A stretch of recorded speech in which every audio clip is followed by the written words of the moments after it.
محمد وآلہ وصحبہ اجمعین اما بعد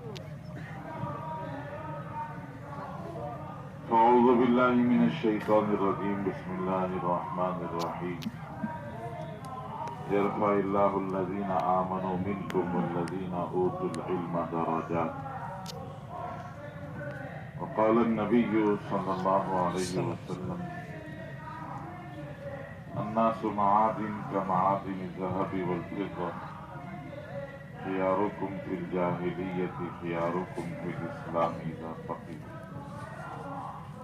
أو كما قال عليه الصلاة والسلام. حضرات علماء کرام، بزرگوں، بھائی اور دوستوں، اللہ جل شانہ کا شان و کرم ہے. اللہ تبارک و تعالی نے ہم سب کو اس پوری کائنات کی جو دو سب سے بڑی نعمتیں ہیں، ان دونوں نعمتوں سے اللہ نے ہمیں نوازا. ہم سب جانتے ہیں کہ اس پوری کائنات میں سب سے بڑی نعمت ایمان ہے. ایمان سے بڑی کوئی اور نعمت نہیں. اللہ نے ایمان کی دولت بھی دی ہے، اور ایمان کے ملنے کے بعد سب سے بڑی نعمت علم ہے. تو اللہ نے علم سے بھی نوازا ہے. یہ دونوں بڑی بڑی نعمتیں اللہ نے ہمیں محض اپنے فضل سے دی. ہمارا کوئی استحقاق یا ہماری اہلیت نہیں ہے، یہ اللہ کا فضل ہے. اللہ نے اپنے فضل سے ہمیں یہ دونوں نعمتیں عطا فرمائی، اور ان دونوں نعمتوں کو دیکھ کر اللہ نے ہمارا دنیا میں بھی، اور اللہ اپنا کرم فرمائے تو آخرت میں بھی اللہ نے رتبہ بڑھا دیا. یرفع اللہ الذین آمنوا منکم والذین اوتوا العلم درجات. اللہ تعالیٰ فرماتے ہیں کہ اہل ایمان کا مقام اللہ بلند کرتے ہیں، اور اہل ایمان میں اللہ تعالیٰ علم والوں کا مقام بہت زیادہ اونچا کرتے ہیں. تو یہ اللہ کی خاص نعمت ہے. سرکار دو عالم صلی اللہ علیہ وسلم کی بہت مشہور حدیث ہے، جس کو ہم بار بار سناتے رہتے ہیں، سنتے رہتے ہیں. وَإِنَّ الْمَلَائِكَةَ لَتَضَعُ أَجْنِحَتَهَا رِضًا لِطَالِبِ الْعِلْمِ. کہ طالب علم جب حصول علم کے لیے نکلتا ہے تو اللہ جل شانہ فرشتوں کو حکم دیتے ہیں کہ وہ اپنے پر بچھا دیں. طالب علم کے قدموں کے نیچے فرشتے اپنے پر بچھا دیتے ہیں. شراح حدیث نے اس حدیث کا خلاصہ بیان کیا کہ اللہ تعالیٰ اعزاز و اکرام کے لیے فرشتوں کو حکم دیتے ہیں کہ وہ اپنے پر بچھا دیں. اعزاز و اکرام کے طور پر، جیسے آج بھی دنیا میں بڑے لوگوں کا استقبال قالین بچھا کر ہوتا ہے. بہت مشہور ہے ریڈ کارپیٹ ویلکم. سرخ قالین بچھا کر بڑے لوگوں کا استقبال. تو ایسے اللہ جل شانہ صحابہ، علماء کے اور طلباء کے استقبال کے لیے گویا ملائکہ کو حکم دیتے ہیں کہ وہ اپنے پر بچھا. حضرت امام یوسف شاہ رحمۃ اللہ علیہ نے اس حدیث کی ایک اور انداز میں تشریح فرمائی. حضرت نے ارشاد فرمایا کہ اللہ جل شانہ نے اس کائنات کو فرشتوں کے ذریعے سے چلایا. فرشتے اس پورے نظام کے ذمہ دار ہیں. سورج نکالنے کے لیے 2 فرشتے ہوتے ہیں، سورج غروب کرانے کے لیے 2 فرشتے ہوتے ہیں. ہر بارش کے بوند کے ساتھ میں ایک فرشتہ ہوتا ہے، ہر اناج کے دانے کے ساتھ میں ایک فرشتہ ہوتا ہے. بے شمار فرشتے ہیں، ان کے ذمہ الگ الگ کام ہیں. تو نظام تکوینی جو غیبی نظام ہے، اللہ نے وہ فرشتوں کے ذریعے سے چلایا. فرشتے اپنے پر بچھا دیتے ہیں کا مطلب یہ ہے کہ اللہ جل شانہ اس پورے نظام تکوینی کو ایک طالب علم کے قدموں میں ڈال دیتے ہیں کہ اس نے ابھی الف با تا بھی شروع نہیں کیا ہے، لیکن اس کا ارادہ، اس ارادے پر اللہ تعالیٰ اس کو یہ اعزاز دیتے ہیں۔ تو اللہ نے ہمارا مقام اونچا کیا ہے، بلند کیا ہے، علم قرآن سے ہمیں اللہ نے نوازا ہے۔ حاملین قرآن کے لیے اللہ کی طرف سے کیا شان ہے۔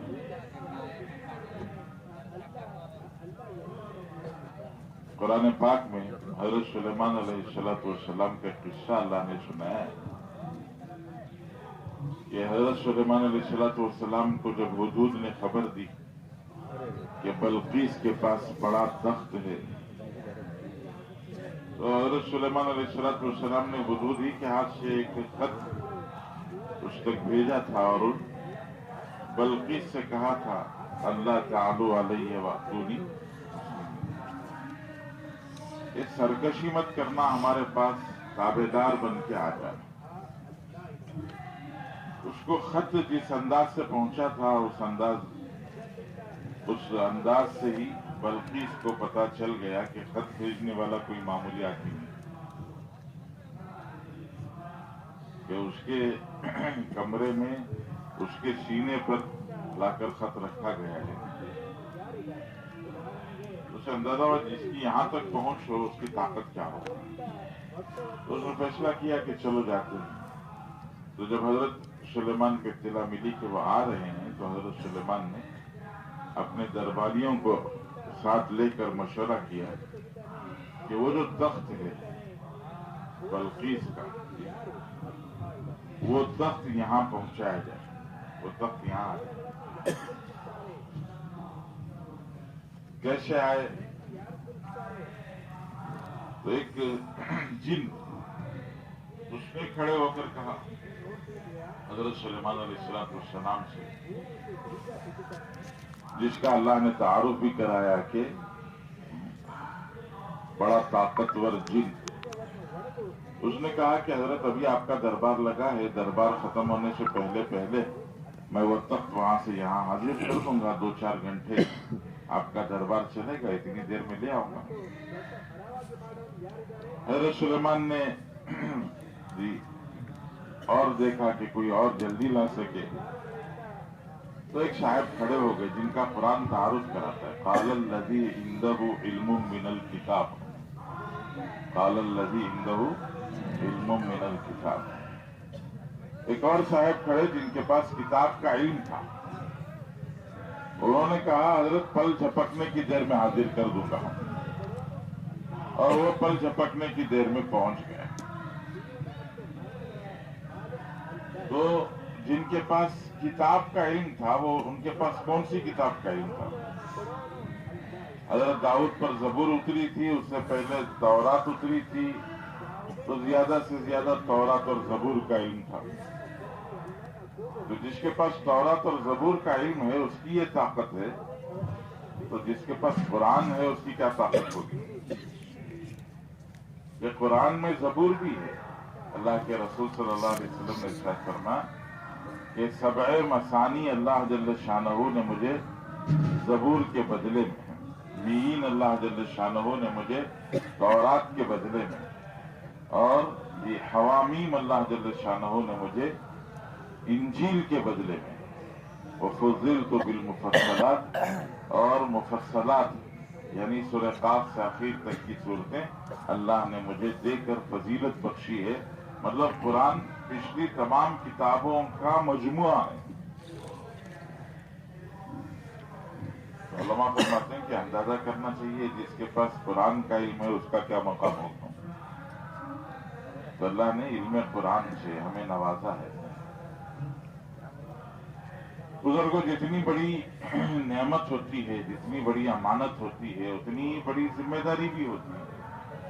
تو ہماری ذمہ داری بھی بڑی ہے۔ 2 ذمہ داریاں ہم میں سے ہر ایک کی۔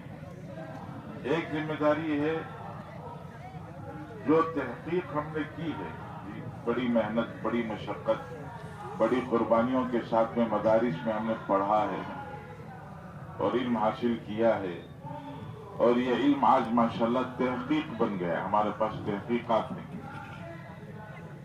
اللہ کے پاس مطلوب تحقیق نہیں ہے، اللہ کے پاس مطلوب حقیقت ہے.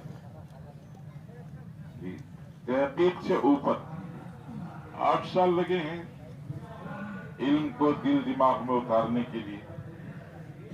اب اس کو یقین بنانا ہے کہ وہ یقین بن جائے، جیسے صحابہ نے یقین بنایا. صحابہ کی خصوصیت یہی تھی کہ حضرات صحابہ جی صفات والے تھے. حضرت عبداللہ بن مسعود رضی اللہ تعالیٰ عنہ فرماتے ہیں من کان منکم مستنن فلیستن بمن قد مات. اگر تم میں سے کوئی کسی کی پیروی کرنا چاہتا ہے، کسی کے پیچھے چلنا چاہتا ہے، تو ان کے پیچھے چلے جو دنیا سے جا چکے.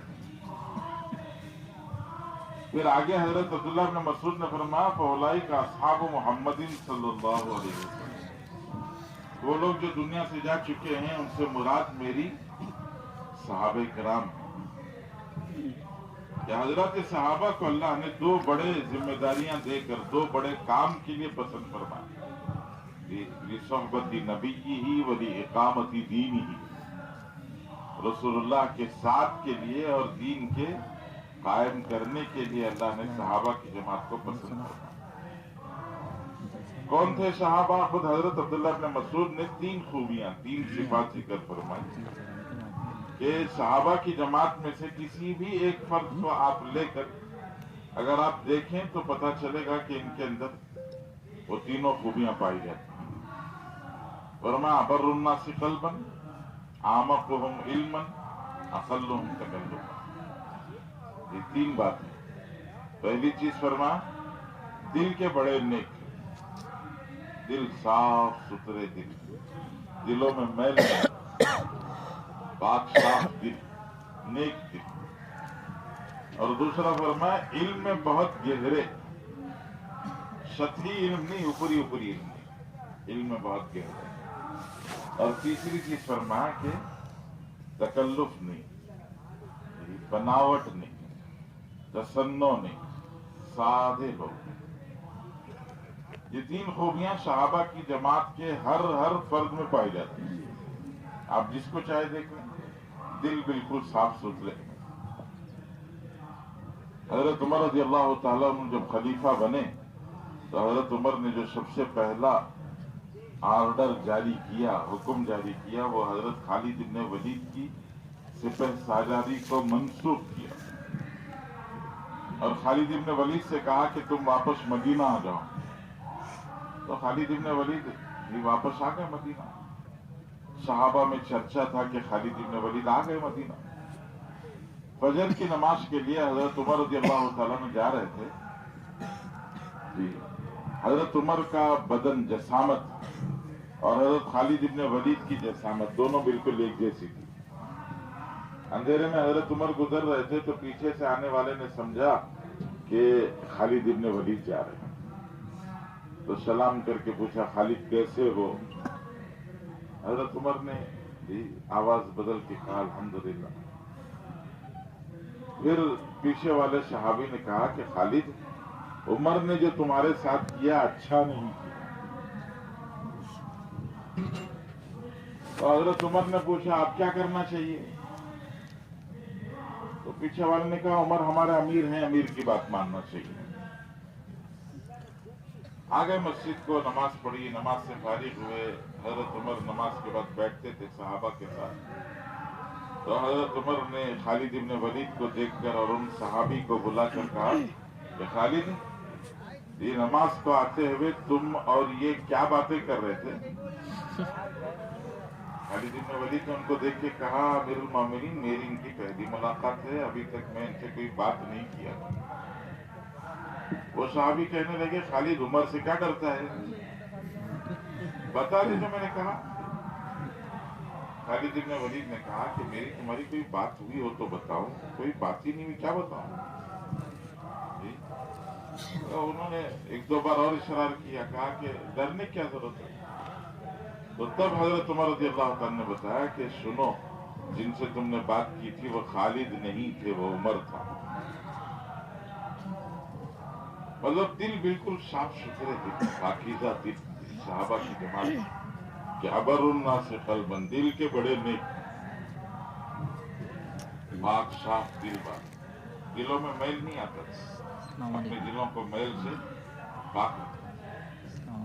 اور دوسری چیز فرمایا اعمقہم علما، علم میں بہت گہرے. ہم لوگ سمجھتے ہیں علم گہرائی کثرت مطالعہ سے آتی ہے. علم گہرائی کثرت مطالعہ سے نہیں، پڑھے ہوئے پر یقین سے آتی ہے. کہ جو کچھ پڑھا اس پر یقین آئے. صحابہ نے بہت زیادہ پڑھا نہیں تھا، کتابیں کیا تھی وہاں پڑھنے کے لیے، صحابہ نے پڑھا نہیں تھا، لیکن جو سنا تھا اس پر پورا یقین کیا تھا. حضرت حکیم الامت تھانوی رحمۃ اللہ علیہ، ماشاءاللہ حضرت حکیم الامت کی 1000 سے زیادہ تصنیفات ہیں اور علم کا فیض ہے. ماشاءاللہ امت کو علم کے فیض سے نوازا ہے اپنے علم سے.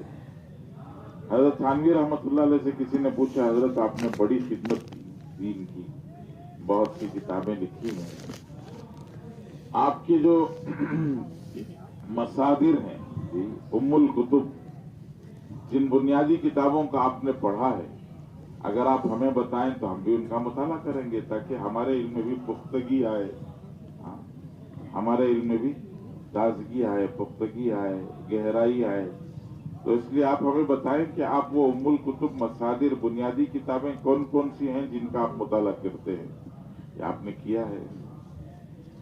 تو حضرت نے فرمایا بھائی میں نے بہت زیادہ کتابیں تو نہیں پڑھی ہیں، چند کتابیں میں نے پڑھی ہیں. ساتھیوں نے، شاگردوں نے اصرار کیا تو حضرت نے فرمایا بھائی میں نے تو بس فرمایا نام تو بتائیے ان کتابوں کے. تو حضرت نے فرمایا بھائی ہم نے جو کتابیں پڑھی ہیں جی، وہ مولانا نانوتوی، رشید احمد گنگوہی، مولانا یعقوب صاحب نانوتوی، حضرت مولانا محمود حسن صاحب دیوبندی جی، بزرگوں کے نام لینے لگے ہیں. فرمایا ہم نے کتابیں کم پڑھی ہیں، شخصیتیں زیادہ پڑھی ہیں. کتابیں کم پڑھی ہیں، شخصیتیں زیادہ پڑھی ہیں. ایسے صحابہ نے کتابیں نہیں پڑھی تھی، شخصیت پڑھی تھی. ایک شخصیت، اور وہ محمد الرسول اللہ صلی اللہ علیہ وسلم شخصیت پڑھی تھی. تو صحابہ کی یہ شان بن گئی کہ اعمقہم علما، کہ جو پڑھا سنا اس پر یقین تھا.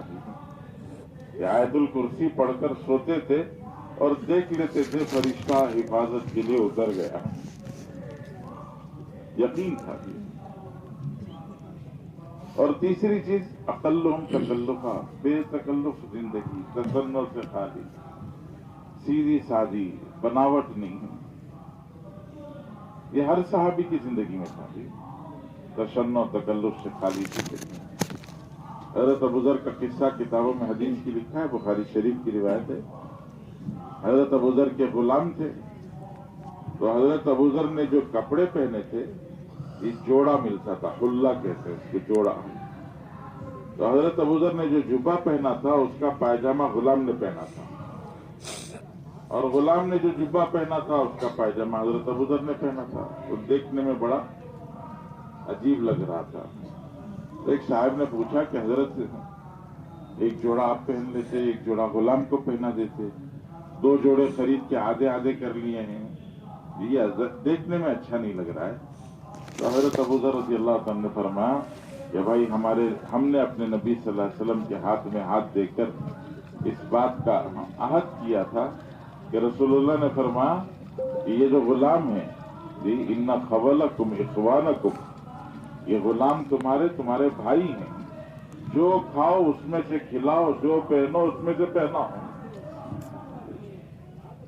تو رسول اللہ صلی اللہ علیہ وسلم فرمایا جو پہنو اس میں سے پہناؤ. تو میں نے جو خریدا اس میں سے پہنایا ہے.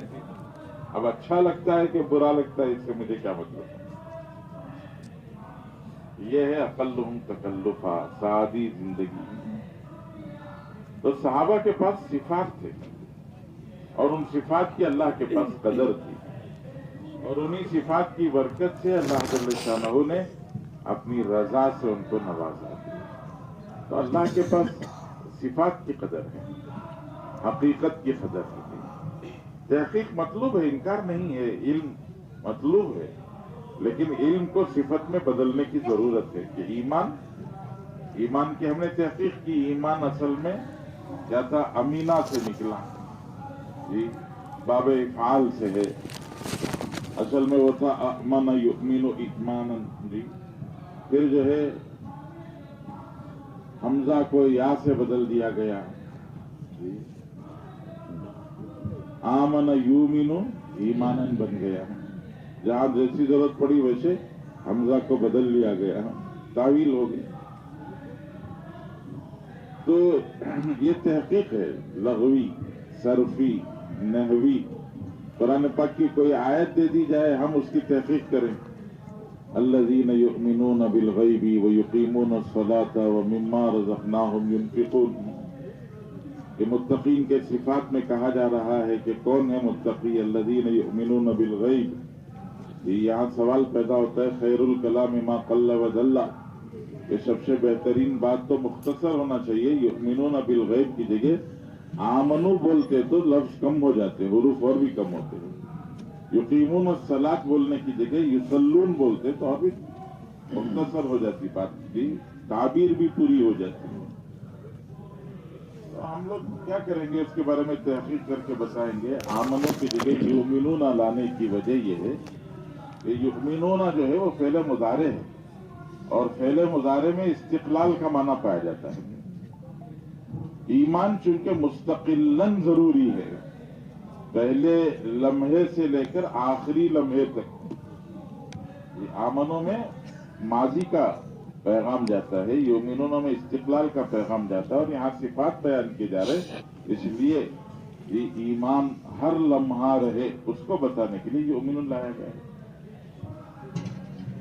یصلون کے وجہ اقام یقیمون الصلاۃ لایا گیا. اس کی وجہ یہ ہے کہ یصلون میں تنہا نماز پڑھ لینا بھی آ جاتا ہے, اور تنہا نماز پڑھ لینا مطلوب نہیں ہے. یقیمون الصلاۃ کے نماز قائم کی جائے, ماحول بنایا جائے, یہ اذان دی جائے, اقامت کہی جائے, اور پھر جو ہے نماز قائم کی جائے, یہ مطلوب ہے. اس وجہ سے یقیمون الصلاۃ کہا گیا. مما رزقناہم ینفقون, تقدیم و تاخیر ہو گئی. ینفقون مما رزقناہم کہنا چاہیے تھا جی. مما رزقناہم ینفقون کیوں کہا گیا جی؟ اس لیے کہا گیا تاکہ ہر خرچ کرنے والے کو ہمیشہ یہ یاد رہے کہ اپنا کمایا ہوا نہیں خرچ کر رہا ہے, اللہ کا دیا خرچ کر رہا ہے. یہ تحقیق ہے لغوی, صرفی, نحوی, بلاغی. ہم یہ تحقیق کریں گے, لیکن سوال یہ ہے کہ آگے جو اللہ تعالیٰ نے فرمایا اولئک علی ھدی من ربہم واولئک ھم المفلحون, یہ جو وعدہ ہے یہ وعدہ تحقیق کے ساتھ ہے یا حقیقت کے ساتھ ہے؟ وعدہ کس کے ساتھ ہے؟ وعدہ حقیقت کے ساتھ ہے جی. تحقیق مطلوب ہے, لیکن وہ تو صرف سیڑھی ہے حقیقت تک پہنچنے کے لیے. حضرت مولانا یوسف صاحب رحمۃ اللہ علیہ بات سمجھاتے تھے, فرماتے کہ ایک ہوتا ہے لفظ, ایک ہوتی ہے اس کی آواز, اور ایک ہوتی ہے اس کی صورت, اور ایک ہوتی ہے حقیقت. حقیقت سے نیچے کی چیزیں مؤثر نہیں ہوتی. حضرت فرماتے شیر دی, شین یا را اس کے حروف ہیں, اس کو ملا کے بولو تو کلمہ بنا دی, اس کو دی زبان سے ادا کرو تو لفظ بنا, اس کی کوئی بہت بڑی تصویر لگا تو صورت بنی. اب سوال یہ ہے کہ شین یا را دی بورڈ پر لکھنے سے یا زور زور سے پکارنے سے دی یا اس کی تصویر لگانے سے کسی کو ڈر ہوتا ہے؟ گھبراہٹ ہوتی ہے؟ فرمایا کہ الفاظ جو ہیں, کلمات, الفاظ, صورت, ان سے حقیقت نہیں پیدا. حقیقی شعر اگر کہیں آ جائے تو پھر پتہ چلتا ہے کہ کون کتنا بہادر ہے. حقیقت مؤثر ہوتی ہے. ایک بزرگ نے اس کو بہت اچھے طریقے سے سمجھایا. فرمایا ہمارے ہاں معمول ہے عام طور سے علاقوں میں کہ کسی کا انتقال ہوتا ہے تو مسجد سے اعلان کرتے ہیں. اعلان کرنے والے مؤذن صاحب یا کوئی بھی یہ کہتے ہیں نہایت رنج و غم کے ساتھ میں یہ اطلاع دی جاتی ہے کہ فلاں صاحب کا انتقال ہو گیا. نہایت رنج و غم کے ساتھ اطلاع دی جاتی ہے کہ فلاں صاحب کا انتقال ہو گیا.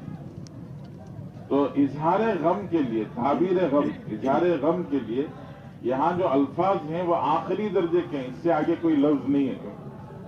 نہایت سے آگے کون سا لفظ ہو سکتا ہے؟ نہایت رنج و غم کے ساتھ اطلاع دی جا رہی ہے. تو یہاں صرف الفاظ ہیں، غم نہیں ہے.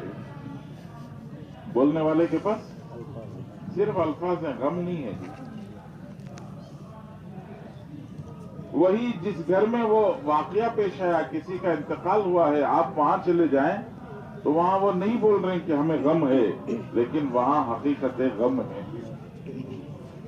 نہایت رنج و غم کے ساتھ ان الفاظ کو سن کر کسی کو غم نہیں ہوتا، خبر ملتی ہے. بس وہاں اس گھر میں چلے جاؤ تو اس گھر میں کہتا ہوں کہ مجلس سے بھی کوئی اٹھ کے اس گھر میں جائے گا تو تھوڑی دیر کے لیے اس کی بھی صورت رونی ہو جائے گی، اس کی بھی آواز جو ہے گمبھیر ہو جائے گی. وہ ماحول سے متاثر ہو جائے گا کہ یہاں حقیقتیں غم ہے.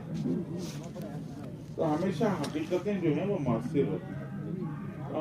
ہمارے لیے ایک مقصود ہے کہ ہم بھی محنت کر کے تقویٰ اپنی حقیقت کے ساتھ، ایمان اپنی حقیقت کے ساتھ، احسان اپنی حقیقت کے ساتھ، تربیت اپنی حقیقت کے ساتھ، یہ سب حاصل ہو. ہماری ضرورت ہے، ہم سب کی ضرورت ہے. ایک ذمہ داری تو یہ ہے. دوسری ذمہ داری امت کی ہے.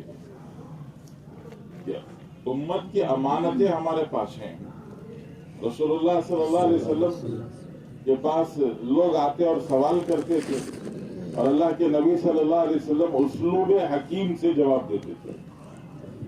آپ صلی اللہ علیہ وسلم سے بہت دفعہ پوچھا گیا ہے ای الاسلام افضل، ای الاسلام خیر.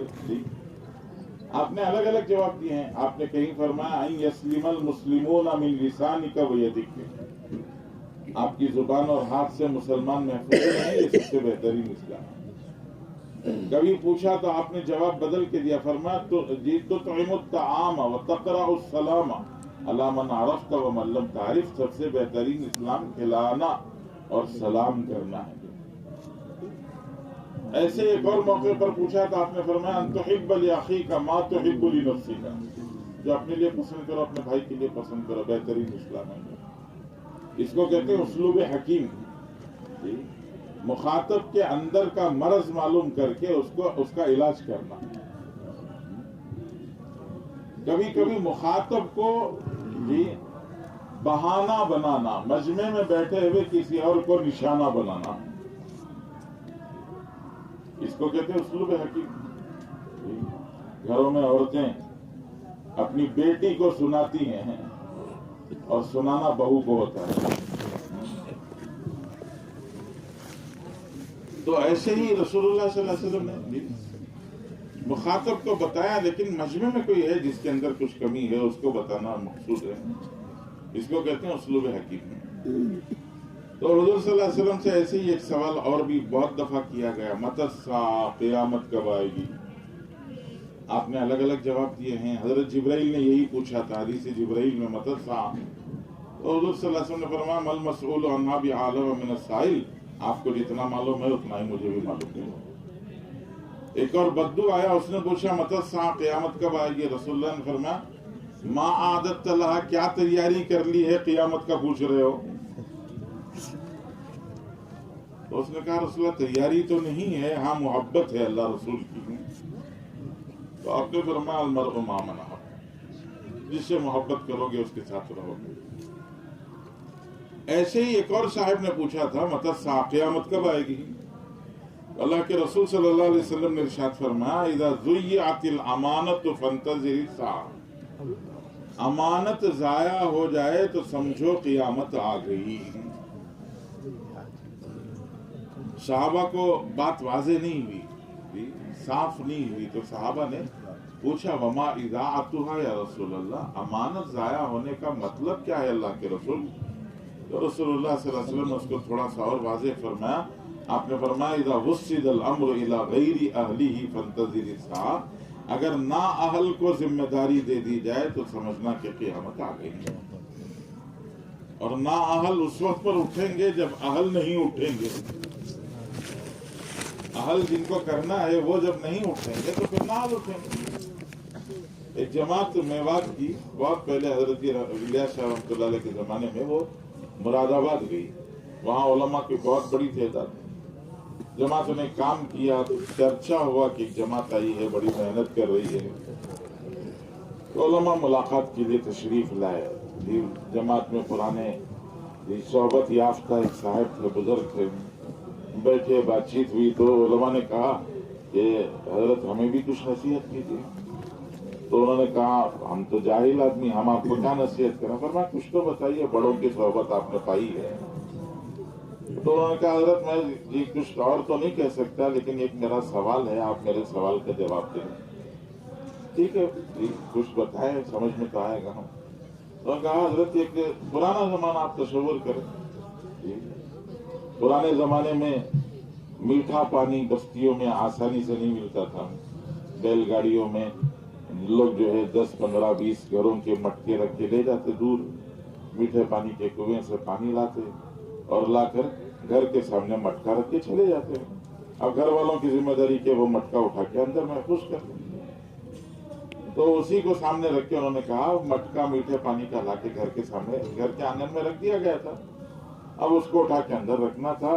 ایک باپ تھا اور 2 بچے تھے جی، باپ نے دیکھا کسی نے ذمہ داری سے اٹھا کے اندر ابھی تک نہیں رکھا ہے، تو انہوں نے آواز دی بھائی یہ مٹکا اٹھا کے اندر رکھ دو جی۔ 1 آدھ گھنٹہ گزر گیا، دیکھا ابھی بھی وہ مٹکا نہیں اٹھایا گیا ہے، تو باپ کو ذرا غصہ آیا، سخت لہجے میں کہا ارے کتنی دفعہ بتایا اٹھا کے اندر رکھو نا، تو زور سے کہا۔ تو 2 بھائی تھے، ایک بڑا ایک چھوٹا بیٹا آیا اور وہ مٹکا اٹھا کے اندر لے جانے لگا، لیکن وہ اس کے بس کا نہیں تھا، وہ ہاتھ سے پھسل کے نیچے گر گیا، مٹکا بھی گیا، پانی بھی گیا۔ تو انہوں جو صاحب میوات کے تھے صحبت یافتہ، انہوں نے حضرت علماء سے فرمایا کہ حضرت ہمارا اس واقعے کے پس منظر میں صرف ایک سوال ہے، اور وہ سوال یہ ہے کہ اب مٹکا پھوڑ گیا تو باپ چھوٹے بیٹے کو ڈانٹے گا یا بڑے بیٹے کو ڈانٹے گا؟ بڑے بیٹے۔ کس کو ڈانٹے گا؟ بڑے بیٹے۔ تو علماء نے کہا کہ بڑے بیٹے کو ڈانٹے گا۔ تو انہوں نے کہا میوات اس نے کیا کیا بیچارہ، تو خاموش بیٹھا ہوا تھا، یہ تھا اٹھ کے گیا، لے کے آیا اور ڈال کے پھوڑ دیا ہوں۔ تو علماء نے کہا اٹھانا اس کو تھا نا، اس کے بس کا نہیں تھا، اس لیے بجائے اس کے اس کو اٹھانا تھا، وہ اٹھا کے لے جاتا، سلیقے سے رکھتا، محفوظ رہتا، تو اس نے اٹھایا تو پھوڑ دیا ہم۔ تو انہوں نے فرمایا کہ ہاں بڑے بیٹے کو ڈانٹا جائے گا، چھوٹے کو نہیں، وہ تو طاقت نہ ہونے کے باوجود کوشش تو کیا نا۔ تو میوات کے بزرگ نے فرمایا بس حضرت ہم کو اتنا ہی عرض کرنا ہے کہ آپ بڑے بھائی ہیں، ہم چھوٹے بھائی ہیں۔ جو علماء کیا ہیں؟ بڑے بھائی ہیں، اور یہ ہم ساتھی چھوٹے بھائی ہیں۔ یہ جب بڑے ذمہ داری اٹھانے کے لیے آگے نہیں بڑھیں گے تو کوئی نااہل آ جائے گا، اور نااہل جب کام کرے گا تو کیا ہوگا؟ یہ کام بھی بگڑے گا، اور جب کام بگڑے گا تو نظام بھی بگڑے گا، اور قیامت کہتے ہیں نظام کے بگڑ جانے کو، قیامت کہتے ہیں نظام کے بگڑ جانے کو۔ تو اس لیے اللہ کے رسول نے فرمایا اذا وسد الامر الى غیر اہلہ فانتظر الساعۃ۔ تو نال اٹھتا کب ہے؟ جب اہل اٹھے نہیں۔ تو اس لیے بزرگوں ہماری ذمہ داری ہے کہ ہم امت کی فکر کریں، جو کام ہم کر رہے ہیں اللہ کا کرم ہے، بڑا اونچا کام ہے، امامت کر رہے ہیں بہت بڑا کام ہے، تدریس میں ہیں بہت بڑا کام ہے، مکتب پڑھا رہے ہیں بہت بڑا کام ہے، خطابت کر رہے ہیں بہت بڑا کام ہے، کوئی اور دینی ذمہ داری سنبھال رہے ہیں بہت بڑا کام ہے۔ اللہ معاف فرمائے، کوئی بھی اگر ان دینی خدمتوں میں سے کسی خدمت کا استخفاف کرے ایمان کی سلامتی مشکل ہو جائے گی۔ تو اس لیے اس میں سے کسی کام کا استخفاف نہیں کر سکتے، امامت کو، تدریس کو، مکتب کے پڑھانے کو، خطابت کو، تزکیے کو، کسی بھی کام کو ہلکا نہیں سمجھ سکتے، سب بڑے بڑے کام ہیں، بڑے بڑے کام ہیں۔ لیکن ہمیشہ